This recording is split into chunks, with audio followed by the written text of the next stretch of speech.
So guys, had a lot of issues with this swap. Mainly it was electrical. Like mechanical, it was all easy.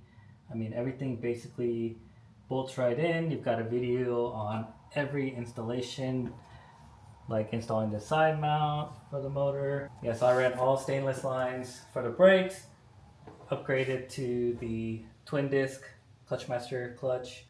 This track tough plate is really nice. Got it going to the heater here.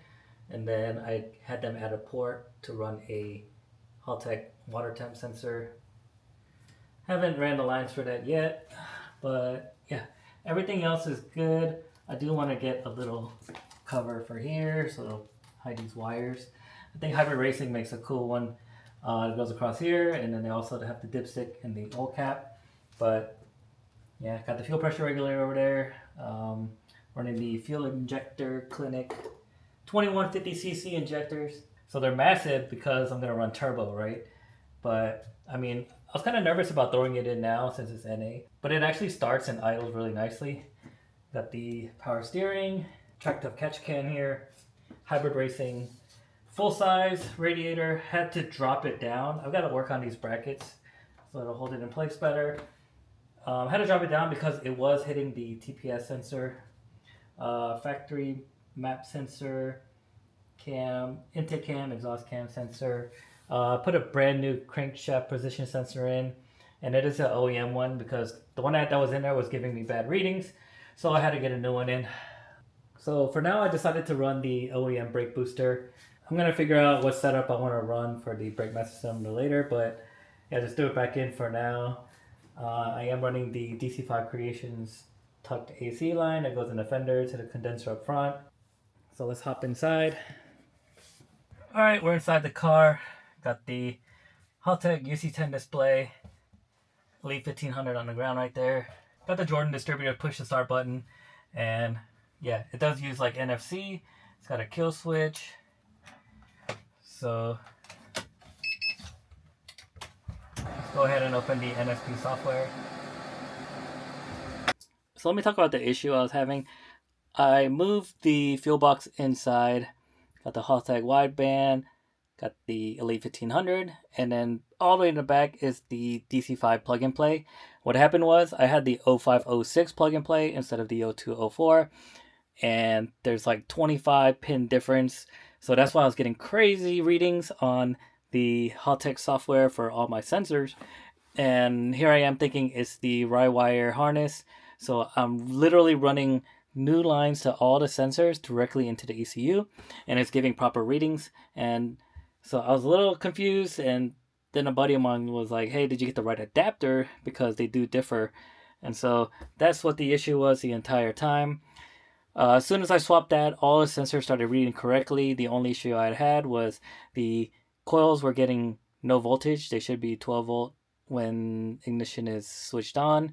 And so I traced all the wiring back. Basically, the C101 connector on the Rywire engine harness, pin 20, is for the coils. It was getting no voltage. So I checked the Hybrid Racing conversion harness line and go all the way back underneath the driver's side. You know, there's like all the wiring under here. And I realized that somewhere along the way, by using all these random adapters, because I'm running the Hybrid Racing conversion harness that goes from like the chassis harness all the way over here. It plugs into the Haltech DC5 02 to 04 adapter. And then I've got the Rywire engine harness that plugs into the Hybrid Racing conversion harness. And then the other two A and B plugs plug into the Haltech DC5 adapter.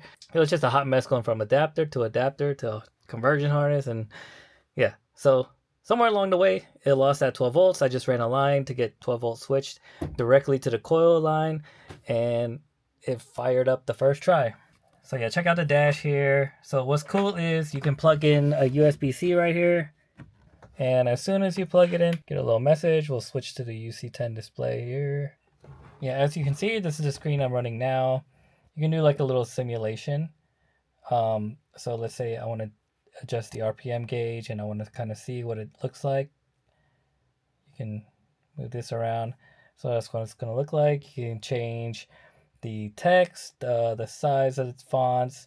You can change the whole background, the color of the needles, all that, and then what sensors you want here.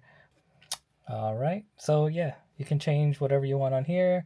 It's got a few different screens. Um, that's a triple hero. That's the basic, and then it's got like a retro. You can actually like alternate between.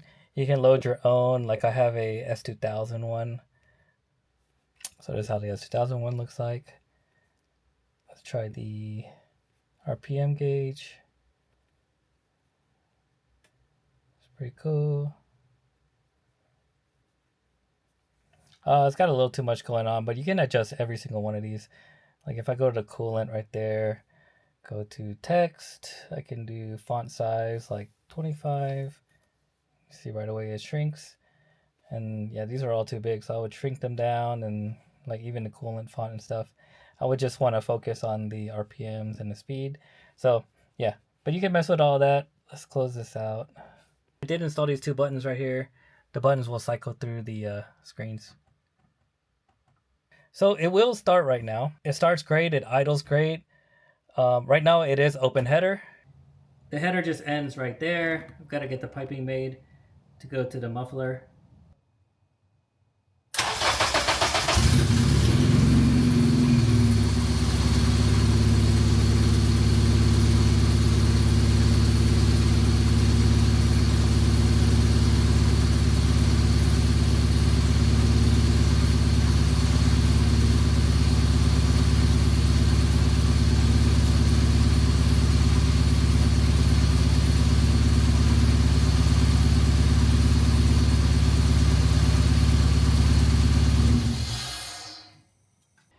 All right, so a few things left. So I bled the coolant.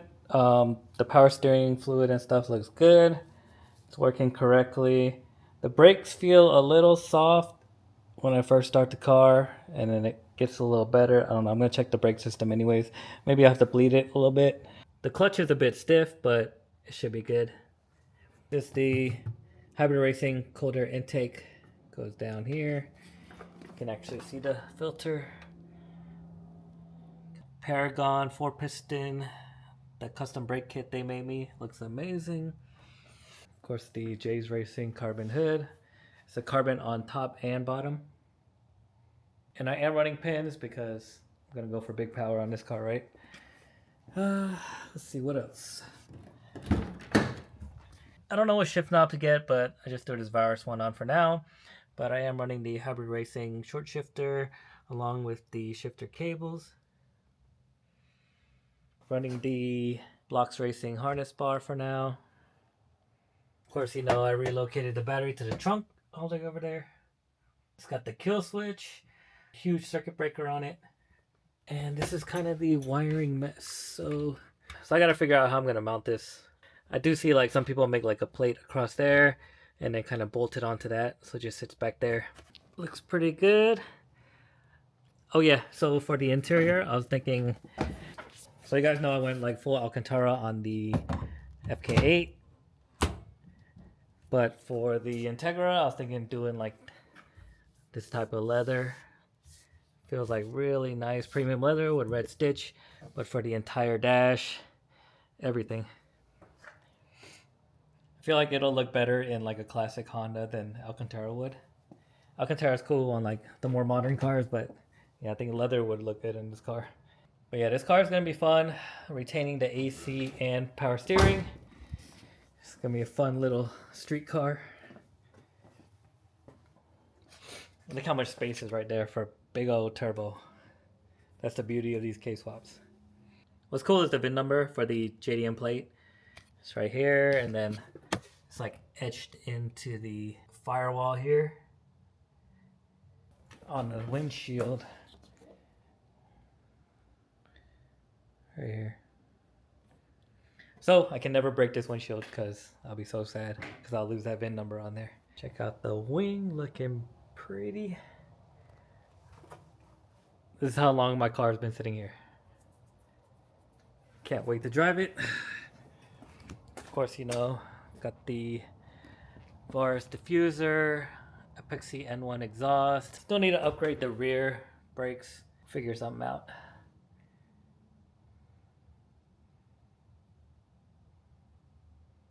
I got 2 gallons of championship white paint here.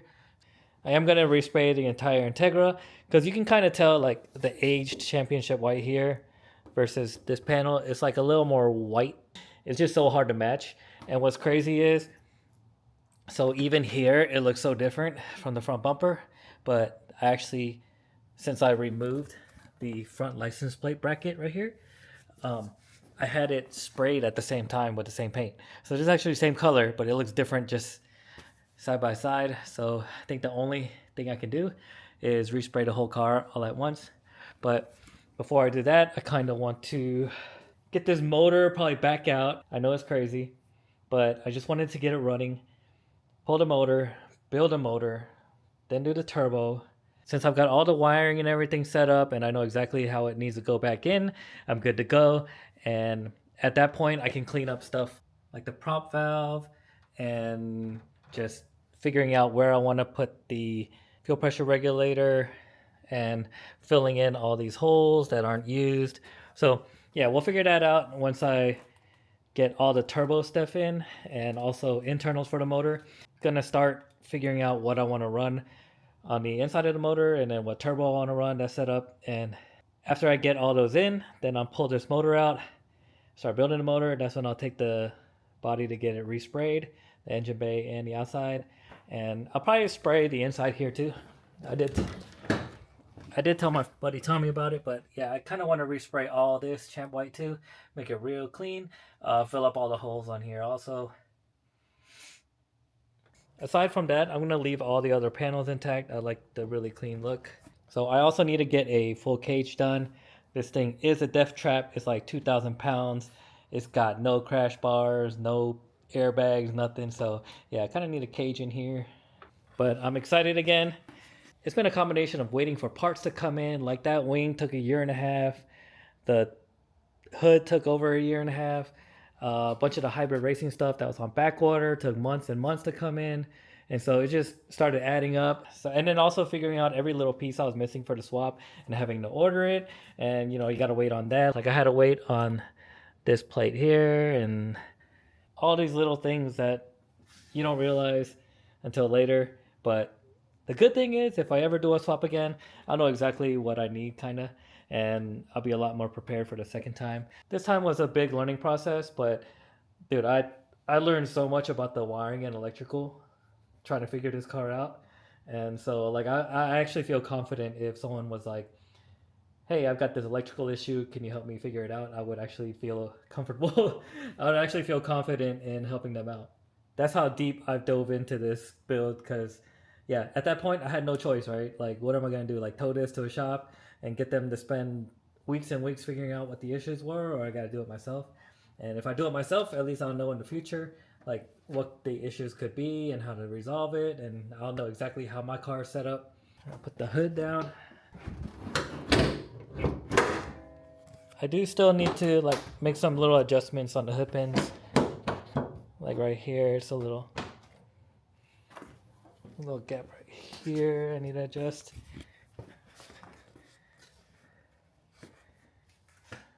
Check it out. But yeah, once this thing is built, boosted, and all-wheel drive, it's going to be insane. I'm so excited. So thanks for watching, guys. I know it's been a long time. I've been crazy busy. And then having these electrical issues has kind of demoralized because I knew nothing about the electrical side. Like the mechanical side, everything was good to go. I know I set the trigger wheel right. The timing, I knew I did right. But it was just, why isn't the car starting? And it turns out it was just all settings in the NSP software. And also electrical, like wiring. And that's probably because I was running like a harness to a conversion harness to an adapter to this and that. Thanks for watching, guys. I promise we're going to have some crazy content on the DC2. And I will do some more track days with the FK8, okay? So remember to turn on notifications so you can see the progress of the DC2.